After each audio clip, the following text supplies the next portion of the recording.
अधिक मास चालू आहे. या अधिक मासामध्ये उद्या एकादशी आली आहे.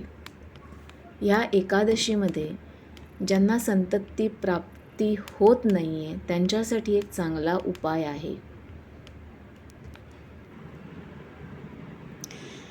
संतती उपाय असा आहे की उद्यापासून बरोबर 45 दिवस तुम्ही बाळकृष्ण घरात असेल देवघरामध्ये तर त्याची मूर्ती घ्यायची आहे. ती मूर्ती घेऊन एका तामणात ठेवायची आहे.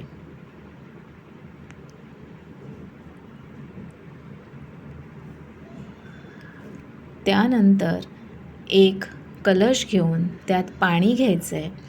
त्यात थोडेसे तुळशीचे 5-6 ठुशा म्हणजे तुळशीची 4-5 पानं त्याच्यामध्ये तुम्हाला घालायची आहेत आणि त्या पाण्याचा अभिषेक पळीने 108 वेळा बाळकृष्णावरती करायचा आहे. हे तुम्ही मनापासून रोज करायचं आहे.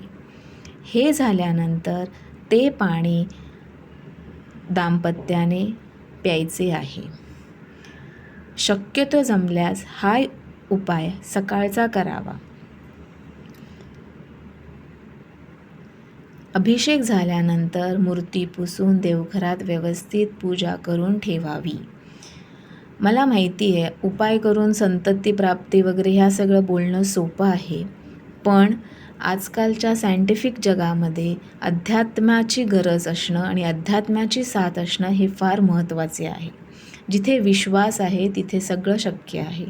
देवावर विश्वास ठेवून पहा, तुमचं नक्की जी काही इच्छा आहे ती नक्की पूर्ण होईल. हो, बाळकृष्णामध्ये खूप ताकद आहे. देवकी नंदन आहे तो. तुमची हाक देवापर्यंत ही नक्कीच पोचली पाहिजे. आजकाल समाजात बऱ्याचशा असे जोडपे आहेत ज्यांना संतती होत नाही आहे. खूप प्रॉब्लेम्स येत आहेत लोकांना. आजकालचं खाणं, बाजूचं वातावरण हे सगळं विचलित करणारं आहे. पण जिथे देव आहे, जिथे शक्ती आहे तिथे सगळं काही शक्य आहे. आपल्या प्रयत्नांना यश मिळणार हे मनात ठेवल्यावर यश हे नक्कीच मिळतं. कसा अभिषेक करायचा आहे हे तुम्हाला मी सांगितलंच आहे आणि अभिषेक करताना कोणता जप करायचा आहे हे मी लिंकमध्ये खाली पाठवत आहे. थोडा जरी विश्वास असेल देवावर तर हा उपाय नक्की करून पहा.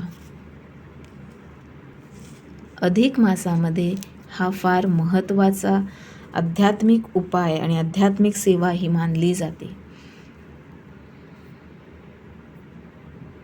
तुम्ही केलेली उपासना ही व्यर्थ जाणार नाही, हे नक्की.